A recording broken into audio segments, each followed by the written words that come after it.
very gritty and steely side to break down. And Lancashire definitely saw that in this game.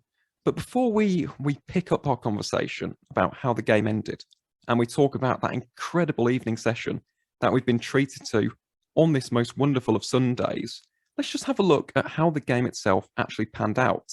Because Gloucestershire had a phenomenal start in this game, considering all of the fanfare, considering all of the build-up about Lancashire's quality seam bowling attack, with the likes of Jimmy Anderson, Hasan Ali, Sakeem Mahmood, bolstered by the leg spin of Matt Parkinson.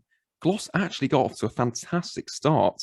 They were 101 for none at lunch on day one as a result of a brilliant partnership between Chris Dent, who scored 52, and Marcus Harris, who scored 67. However, as soon as the former was sent back to the pavilion by the aforementioned Hasan Ali, who took 6 for 47 in this game, was making the ball talk and causing all sorts of trouble for the Gloucestershire batting lineup, everything started to collapse rather rapidly as Gloucestershire lost 6 wickets in the afternoon session and were ultimately bowled out for 252 runs within 88 overs. Now, in response to this, Lancs got off to a decent start, but only really started to kick into gear once a certain Josh Bohannon started to get the runs flowing, scoring a majestic 231 from 467 balls, 30 of which were boundaries. 30 boundaries, that's absolutely staggering. 120 runs came from fours, and he also topped it off, the little icing on the cake, with a nice 6 as well, as both he and skipper Dane Villas, who scored 109, piled on a mammoth 203-run fourth wicket stand to see Lancashire up to a huge total of 556 for 7 declared by the end of their first innings. Now, in response to this, Gloucestershire didn't get off to a great start, unfortunately reduced to 86 for 5 by lunch on day 4 as a result of some excellent bowling from the likes of Matt Parkinson and the legendary Jimmy Anderson. However, Tom Lace, we talk about grits, we talk about steel, heart, character, determination. Tom Lace showed all of those characteristics and attributes in full flow in this particular encounter, scoring 71 from 201 deliveries alongside Josh Shaw, who scored 29 from 56, and funny enough, a Yorkshireman, Jared Warner, who scored 10 from 119 balls. Lancs needed just 2 wickets to seal victory in the final session on day 4 as a result of these heroic efforts. Fortunately for the Red Rose, though, Sakeem Mahmood in the final session bowled the aforementioned Lace with an absolute jaffer of an outswinger, clipped the bail of his off stump, sent him back to the pavilion, and then with just 4 overs to go in this game, a titanic clash at Emirates Old Trafford, Hasan Ali got the outside edge of Jared Warner's bats. It carried, or if you're a Gloucestershire fan, it might not have carried, to Phil Salt's. There is some contention, actually, having looked at the replay of that. But Lancashire eventually winning this game by an innings and 57 runs with 3.5 overs of the game to spare. Matt, if you could put it into your own words, just how incredible was this game between these two sides? Absolutely, wasn't it? I mean, I think going into this, you wouldn't have said the strength of Lancashire would be their batting. I mean, don't get me wrong, their batting is very strong, but you made the point there that the real, I think people were almost expecting Gloucestershire to be skittled, essentially, weren't they? That bowling attack would almost win them the game. And for Jimmy Anderson to go wicketless in the first innings is quite something. Now, he builds the pressure. He had an economy rate of less than 2, didn't he? That's what he does. Well, he takes wickets as well, obviously, but that was his role clearly, and he filled that very well. But I think, to be honest, it tells you that Gloucestershire, underestimate them at your peril. Lancashire are a brilliant team, and it took them so long to finally crack them, and at home as well. You've got to give Gloucestershire credit for that. And like you said, Tom Lace has been quite an astute signing for them, really, hasn't he?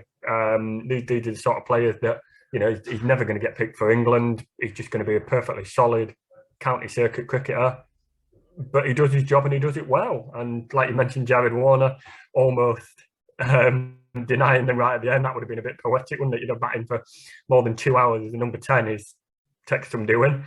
But I think that in the end, as it turned out, Lancashire ball and attack just won it for them, didn't it? And yeah, it's a really, really solid all-round performance. And again, obviously, yeah, underestimate Gloucestershire, but Lancashire are a good side, and it's a real statement win when Lancashire are going to be among the top end of the table, aren't they? So to prove that you can graft deep into day 4 and get a win, it's a big mental thing as well as the points that are on the board. It most certainly is, and it's funny you mentioned there about Lancs being bona fide contenders in this year's championship. 2 games, 2 wins, both by margin of an innings. This Lancashire side are serious, serious title challengers, and we have to talk about one player in particular, aside from Matt Parkinson, who I think a lot of people are beginning to wonder why he isn't in an England Test shirt. We actually had that conversation on the last episode of the podcast, so we're not going to have it again. I think it's very clear that both of us want him in the side. But another player who's in contention for an England Test spot is Josh Bohannon. He's been absolutely revolutionary for the Red Rose in the first class format. And just looking at his stats, he has a first class average of 43.42. He's got 4 centuries to his name. He's got a career best score in this particular encounter as well. Matt, is his name in the England ring? Would you put him as a contender for an England starting spot in that Test 11? It's a really difficult one, isn't it? I mean, I'd almost be tempted to say not yet, because we do this, don't we? And you see this across sports. You see this in football as well, don't you? Young players come in, they have a decent run, and people are going, "Oh, get them in the team." And I almost think you don't want to. You don't want to.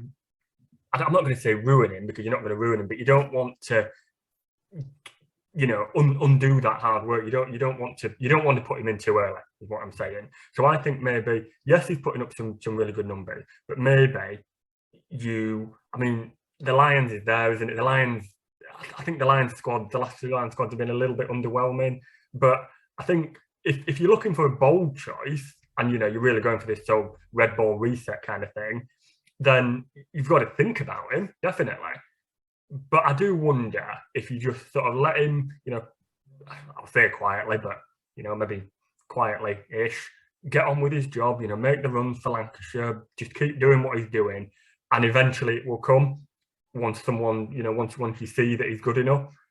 He is good enough, but once you see that he's consistently over a number of years made those big scores and keep making those runs, then you maybe bring him into the fold, because I don't want to have, maybe if you use the example of Hasan Ali, who had a brilliant season, got called up, I think probably too early, and then his Lancashire career, it was really, he struggled, didn't he? Really, really struggled. Yes, he's built himself back up, so it proves that it can be done. But I think let's wait and see. And he's got time on his side. He has indeed. And to be fair, I should have prefaced that by saying he has only ever played 38 first-class matches. So I suppose we can play the waiting game with Josh Bohannon. But honestly, I'm a massive fan of his cricket. I really love the way in which he approaches it. He scored a massive 170 against Warwickshire at Old Trafford in last year's divisional round. Keep an eye out for Josh Bohannon. He is a serious, serious prospect indeed.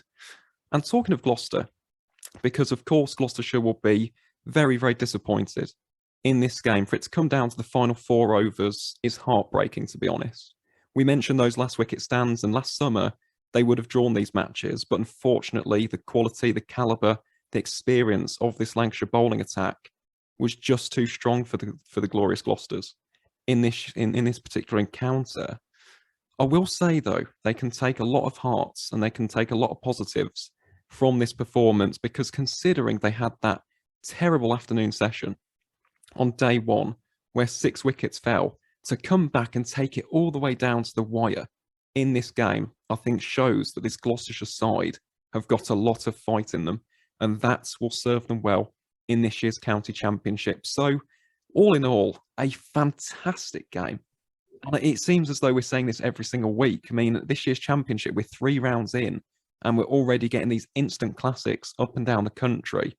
But both Lancashire and Gloucestershire, not to sound too cliche, but it does take 2 to tango. And these two sides were absolutely brilliant in this particular fixture. So well done to Lancs, commiserations to Gloucestershire. But all in all, a fantastic game and yet another great advert for this illustrious and storied competition.